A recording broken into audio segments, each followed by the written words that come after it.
निमित्त थोडक्यात माहिती सांगणार आहे. खरं तर आपल्याला एक प्रश्न पडतो की हे स्वातंत्र्य आपल्याला इतकं सहजासहजी मिळाले का?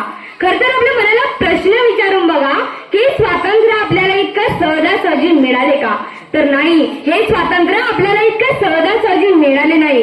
इंग्रजांना स्वातंत्र्य मागितला आणि इंग्रजांनी लगेच देऊन टाकला. ती इतकी सोपी गोष्ट नव्हती. तर अनेकांनी आपले त्याग बलिदान या देशासाठी केलं, तेव्हा कुठेतरी आपल्याला हे स्वातंत्र्य मिळालं. मग त्यामध्ये पंडित जवाहरलाल नेहरू असतील, महात्मा गांधीजी असतील, सुभाषचंद्र बोस असतील, सावरकर असतील, आगरकर असतील, भगतसिंग, सुखदेव, राजगुरू, चाफेकर बंधू असतील, या सर्वांनी तुरुंगवास भोगला. अनेक जणांनी आपल्या प्राणाची आहुती दिली, तेव्हा कुठेतरी आपल्याला हे स्वातंत्र्य मिळालं. आज आपण इतक्या आनंदाने सण उत्सव साजरे करू शकतो, अनेक कार्यक्रम घेऊ शकतो, फक्त आपल्याला स्वातंत्र्य मिळालं म्हणून आपण या सर्व गोष्टी करू शकतो. हे स्वातंत्र्य आपल्याला इतकं सहजासहजी मिळाले नाही. हे स्वातंत्र्य आपल्याला इतकं सहजासहजी मिळाले नाही. अहो, भगतसिंग हसत हसत फासावरती गेले, सुखदेव, राजगुरू, चापेकर बंधू हसत हसत फासावरती गेले आणि जाता जाता सांगून गेले. खरं समोर मृत्यू दिसत होता त्यांना की आपल्याला फासावरती जायचं हे त्यांना माहित होतं, पण कुठेतरी दुसऱ्या बाजूला कुठेतरी त्यांना अभिमान वाटत होता की नाही, आपल्या बलिदानानं तरी या देशाला स्वातंत्र्य मिळेल. म्हणून पण डोळ्यातून एक अश्रू न काढता उलट हसत हसत सांगून गेले की सांस थमती गई, नब्ज जमती गई, सांस थमती गई, नब्ज जमती गई, फिर भी बढ़ते कदम को ना रुकने दिया. अरे कट गए सर हमारे तो कुछ गम नहीं, अरे कट गए सर हमारे तो कुछ गम नहीं, सर हिमालय का हमने ना झुकने दिया, मरते मरते रहा बाकापन साथियों, अब तुम्हारे हवाले वतन साथियों, अब तुम्हारे हवाले वतन साथियों. या देशाच्या तरुणांनो, या देशाच्या वीरांनो, हा देश, ही मातृभूमी तुमची आहे, हे वतन तुमचे आहे, हे स्वातंत्र्य टिकवण्याची गरज आहे, हे स्वातंत्र्य मिळवण्याची गरज आहे, असे भगतसिंग आपल्याला जाता जाता सांगून गेले. खरं तर 150 वर्ष इंग्रजी सत्तेने भारत मातेला चढले. खरं तर 150 वर्ष इंग्रजी सत्तेने भारत मातेला चढले.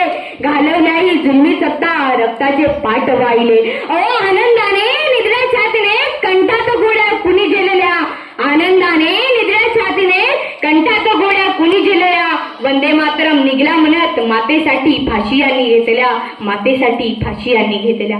15 ऑगस्ट 26 जानेवारीला इथे येऊन झेंडा फडकवणं, त्याला सलाम करणं, ही नुसती याची खरी राष्ट्रभक्ती नाही, नुसती खरी याची देशभक्ती नाही, तर आपण ज्या क्षेत्रामध्ये आपलं करिअर करणार आहोत ना, त्या पदावरती जाऊन आपलं काम भ्रष्टाचाराविना प्रामाणिकपणे करणं, ही म्हणजे आजची खरी राष्ट्रभक्ती होय.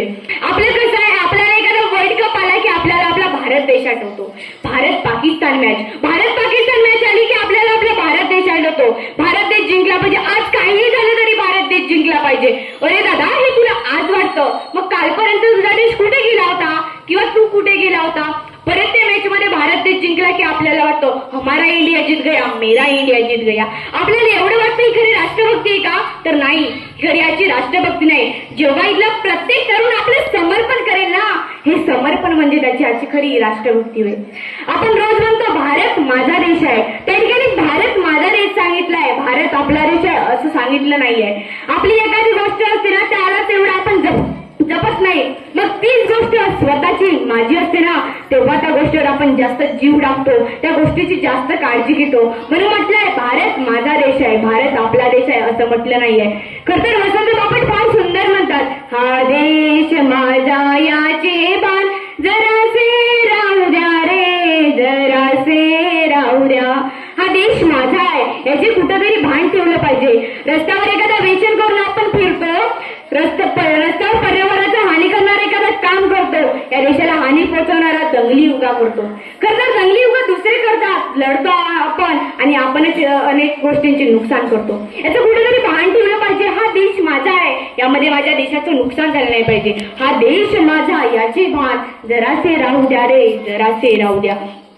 या ठिकाणी उंच असणारा हिमालय माझा, या ठिकाणची प्रत्येक वास्तू माझी आहे, या ठिकाणची ऐतिहासिक वस्तू माझी आहे, या ठिकाणची शेती शिवार सगळं माझं आहे. म्हणून आपल्याला याची काळजी घेतली पाहिजे.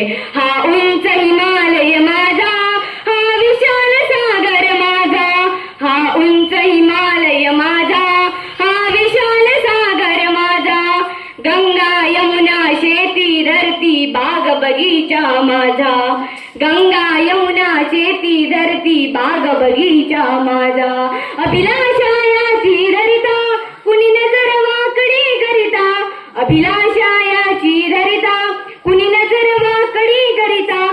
जर या देशाच्या संपत्तीकडे, या देशाला परिपूर्ण बनवून कुणी वाकड्या नजरेनं बघितलं ना, तर त्याचे डोळे हातात काढून देण्याची आपल्यात हिंमत असली पाहिजे. अभिलाषा याची धरिता कुणी नजर वाकडी करिता. द्या मरण द्या वयास पुरेन आपुले पाहू पाहू द्या रे हा देश माझा याचे भान जरासे राहू द्या रे जरासे राहू द्या.